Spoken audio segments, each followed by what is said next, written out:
Hey guys, welcome back to my channel. In today's video, I'm going to show you how to make the best tasting chocolate cupcakes ever. This is my go-to recipe for my chocolate cupcakes as well as all of my chocolate cakes. These cupcakes are perfect for any occasion.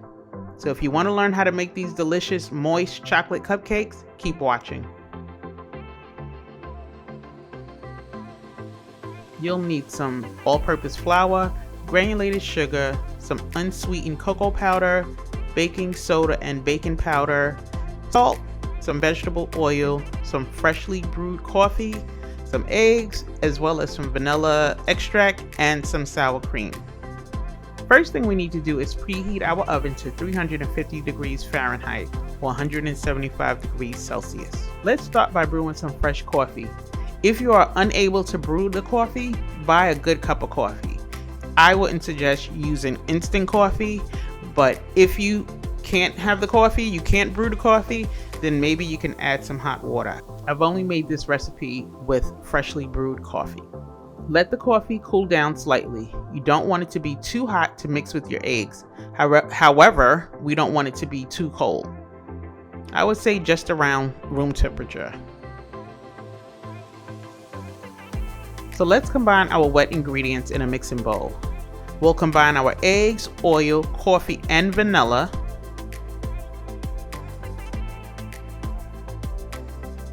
And then we'll just give that a quick whisk to make sure everything is well combined.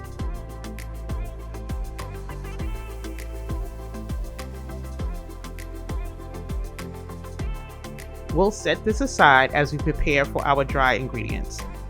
Now, as we prepare our dry ingredients, I like to use the bowl from my stand mixer.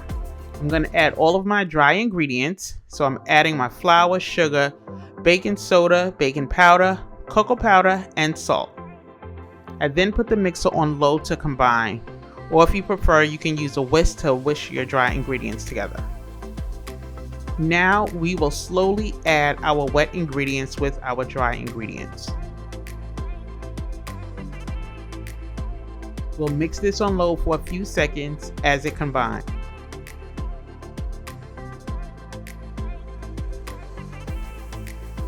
Once combined, turn the speed up to medium and let it mix until you get a nice smooth batter.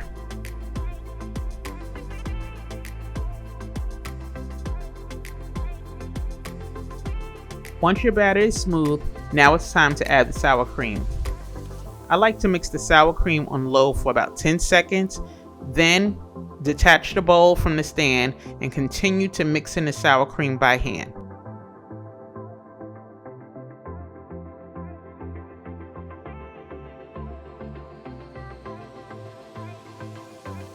Now it's time for us to fill our cupcake liners.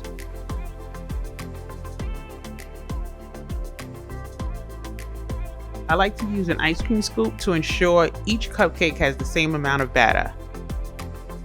You want to fill each liner about 2/3 of the way full.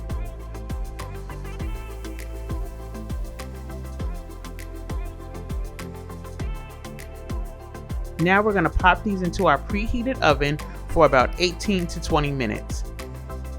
You'll know they're done when a toothpick inserted in the center comes out clean. Let them cool in the pan for a few minutes before transferring them to a wire rack to cool completely.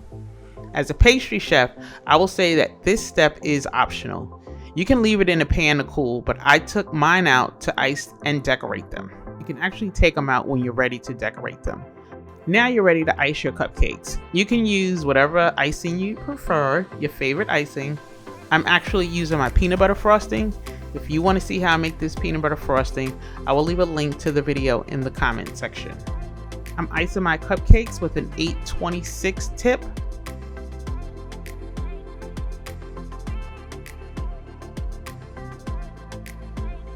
To add some texture, I like to top these cupcakes with some crushed peanuts.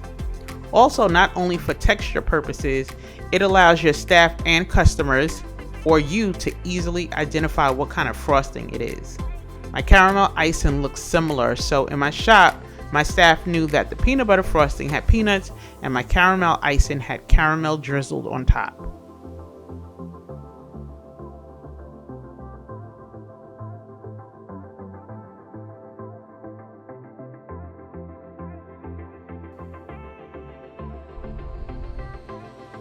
Here I have melted down some chocolate chips and put it in a paper cone, and now I'm just drizzling some of the chocolate on top. Presentation is everything. I think these look beautiful. And there you have it, perfectly moist chocolate cupcakes that are ready to be devoured. This cupcake was one of my top sellers. So this was my chocolate peanut butter cupcake. If you enjoyed this recipe, don't forget to give this video a thumbs up and hit that subscribe button for more delicious recipes. Comment below if you tried this recipe or if you have any questions. I'd love to hear from you. As always, thanks for watching, and I'll see you in my next video.